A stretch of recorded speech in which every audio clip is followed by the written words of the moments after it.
There's some things that Jesus says that just seem crazy. One of them is the resurrection. I was going to read, when I came up here, I was going to read what Jesus said to Martha. This just sounds crazy. So Jesus' friend Lazarus has passed away, and his sister Martha is kind of upset because she said, Jesus, if you would have been here, this wouldn't have happened in the first place. And Jesus says this to her, I am the resurrection and the life. The one who believes in me will live, even though they die, and whoever lives by believing in me will never die. That's crazy. And then he says, do you believe this? Most of the world said no. Your whole life is full of promises. All of your life is full of promises. Sometimes they go by other words. We use words like contract. Contract is just a promise. Agreement, deal, treaty, vow. The most important relationship, human relationship in my life is with my wife, and it's all based on a promise. And one time, we gave a whole bunch of our credit to a bank and said, we promise to pay this every month if you promise to let us stay in that house. That promise is called a mortgage. One time we put our kids in this room with this adult person and we said, we promise to bring them here every single day if you promise to teach them. Your life is full of promises, and promises are important. You need a promise to get a sense of security in life so that you have any idea what to expect and what's around the corner. That's all based on promises. You can't be sure. It's based on promises. You need promises to get you a sense of confidence so that you don't have to worry. You need promise to bring you a sense of freedom and hope so that you don't have to stay stuck in the same stuff. And some of us have been stuck in the same stuff. And when you're stuck in the same stuff and you look down and realize, this is not fun, I need a promise from somewhere, anyone, that can promise me a way out of the stuff that's not fun in my life. And so we start eating up other promises. But there's always a what if. The what if is the big problem of every promise that you have ever made or have ever accepted. What if this promise doesn't hold up? What if this promise is just bait and I'm getting tricked? Or on the positive end, what if this is real and if I pass it up, I miss out? Every decision you make considers these what ifs, and you're trying to make the best ones you can in order to put together the best life that you can, mostly entirely based on the promises of this world. Every decision of your life, you're believing promises, and so in that way, whether you think that the resurrection is not real, or whether you have based your entire life on the resurrection, that's just one promise that's available to you. You may have accepted other promises. You know what, I'm going to go to church on Easter, but this Christian stuff about a man being raised from the dead, that's a bit much. All that means is you bought other promises. And so you put your faith in those promises. And so in that way, we're all people of faith. The question is not, do you have faith? It's, where did you put your faith? You either put it in Jesus or you put it in something else. So there's two outcomes. What if the promises I have accepted in my life fail? What if the promises I've rejected in my life succeed? Meaning, what if there's promises that were offered to me and I didn't accept them? I didn't put my faith there. What if they actually turn out to be right? We're always mulling this over. Did I make a good deal? Did I miss a good deal?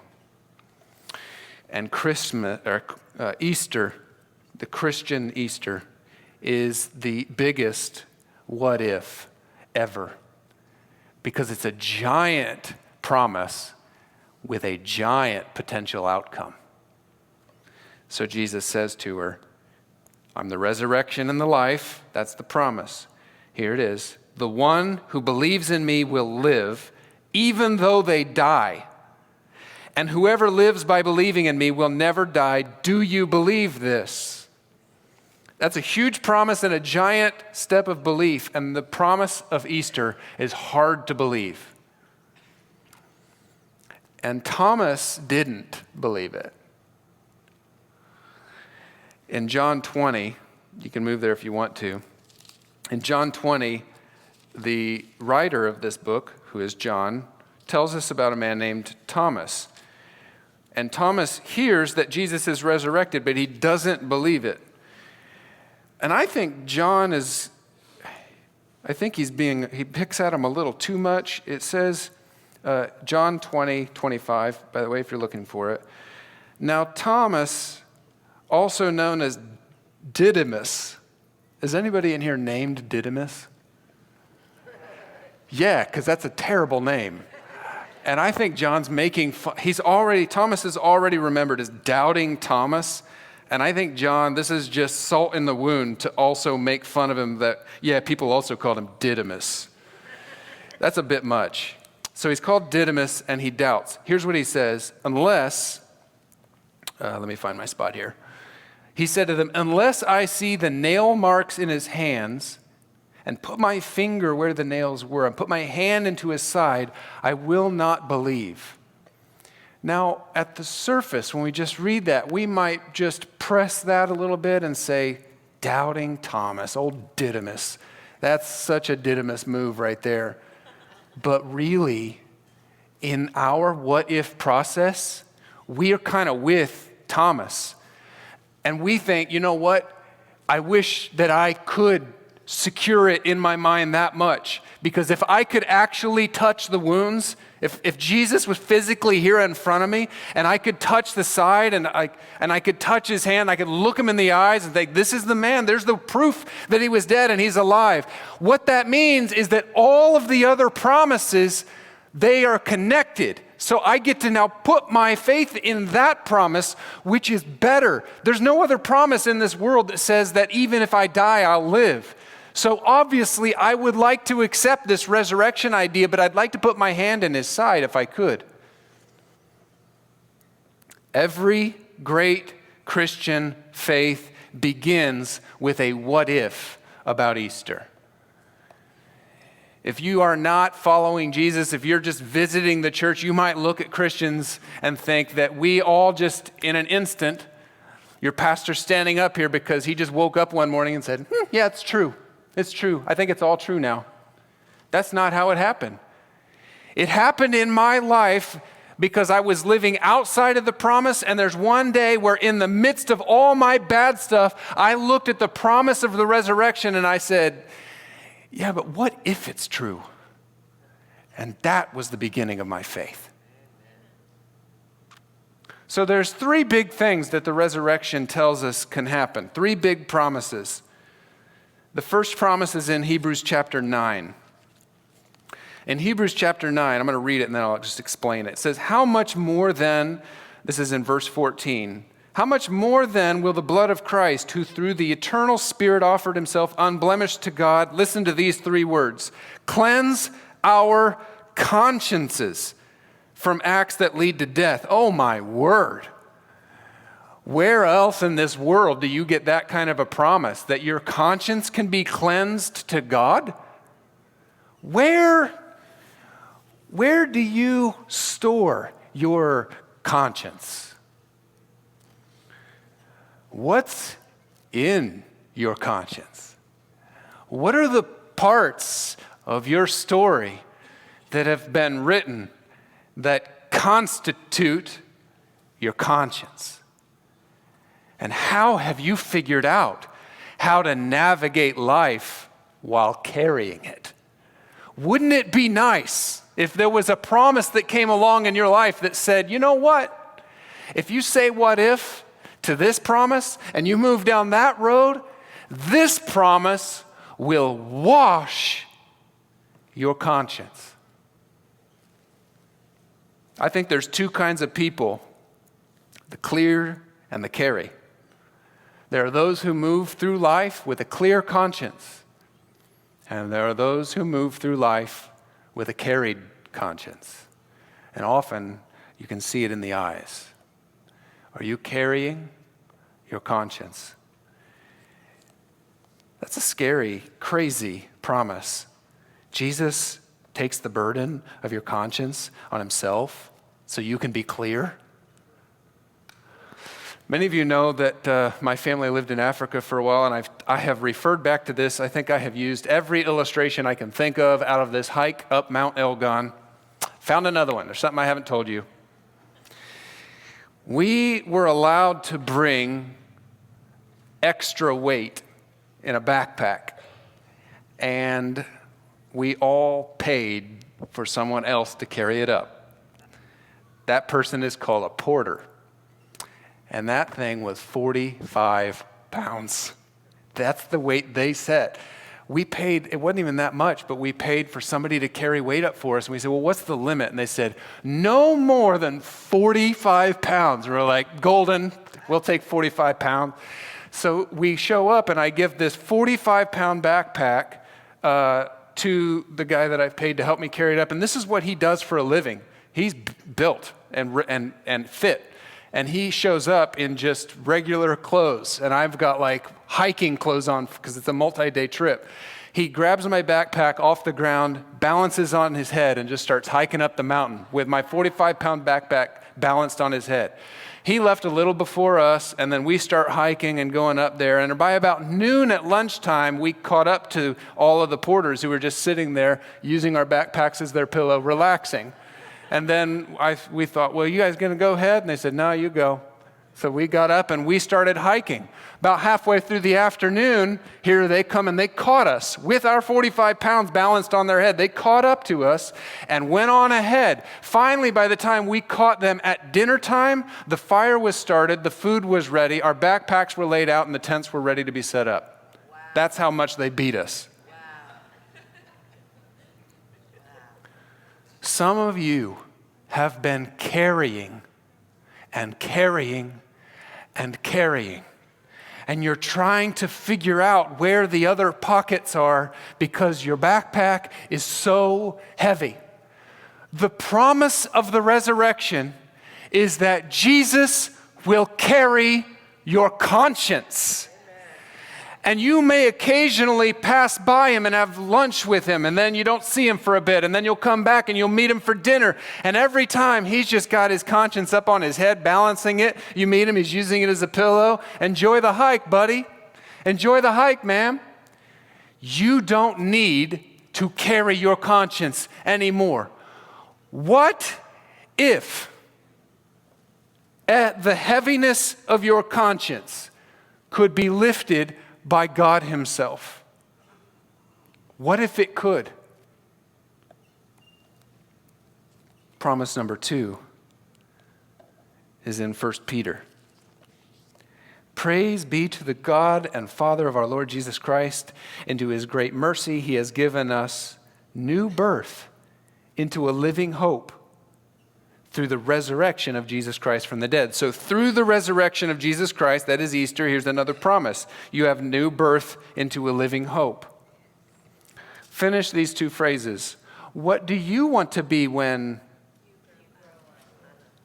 I wish I knew then what I know now. And that's where we live our lives. We move from our childhood of what do you want to be when you grow up, to the end where we say, well, I wish I knew then what I know now.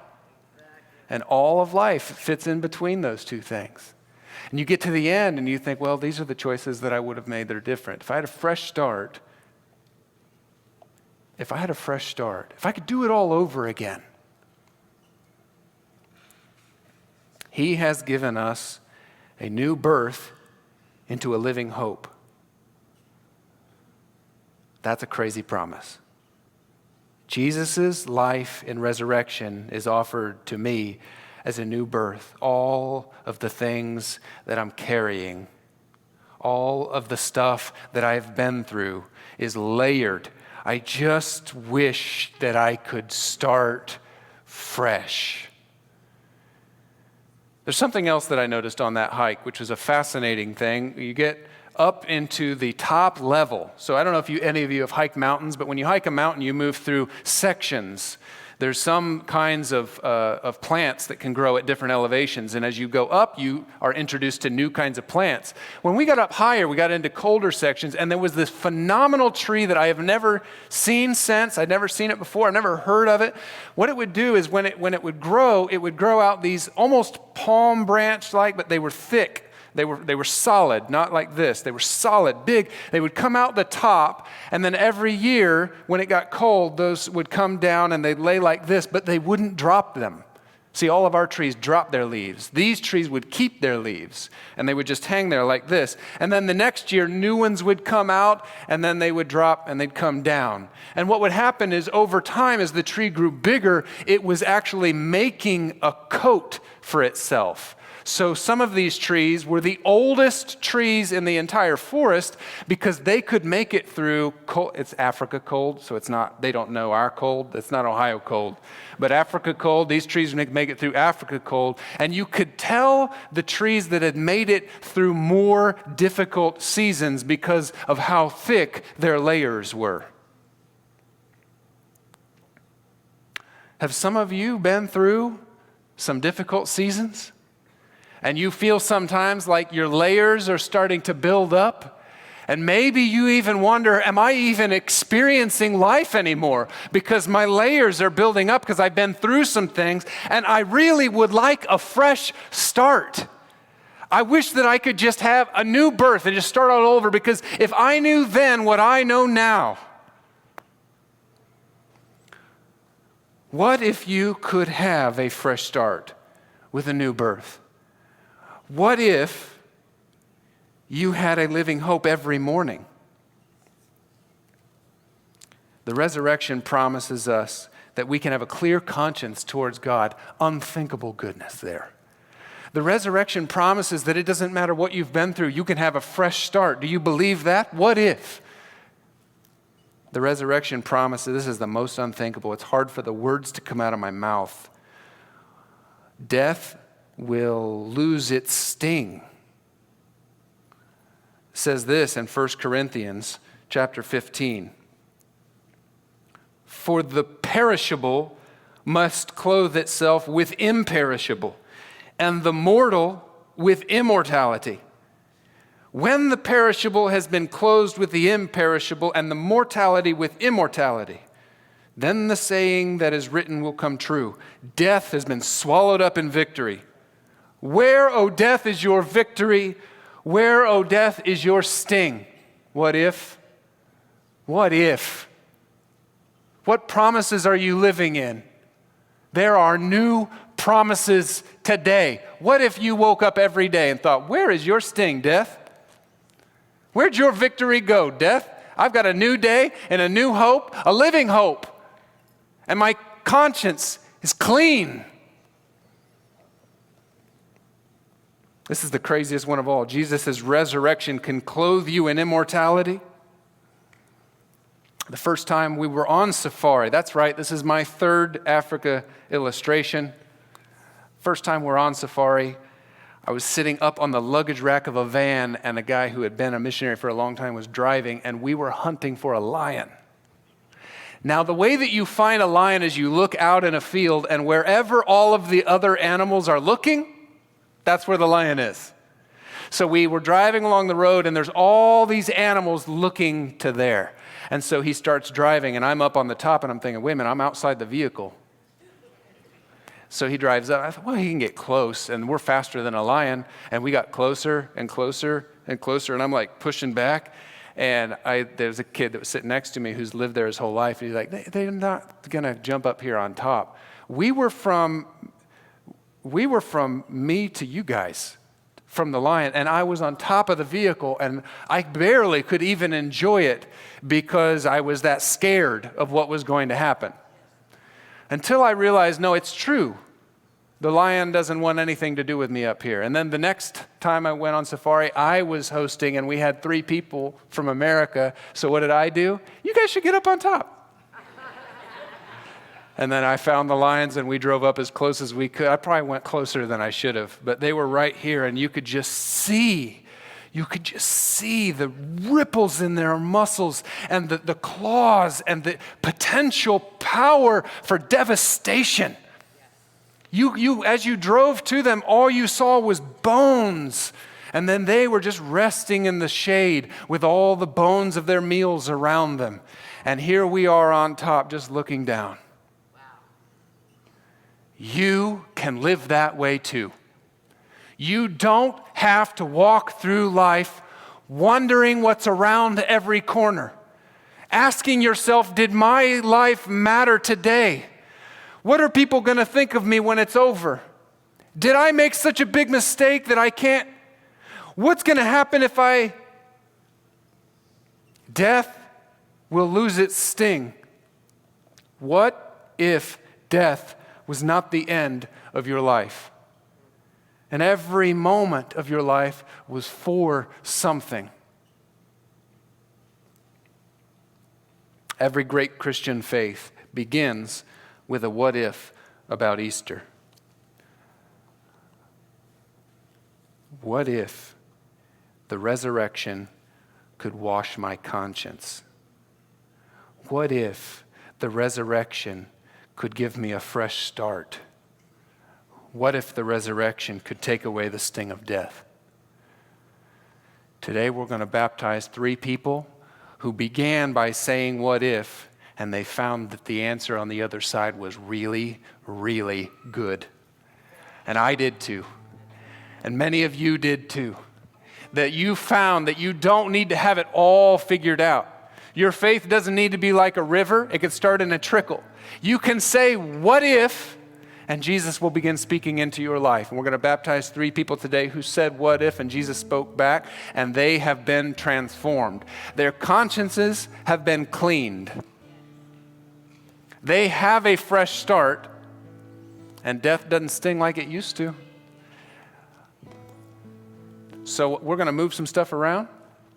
We're going to reorient ourselves a little bit here, and we're going to baptize some people. Are we ready to do that? Amen. All right.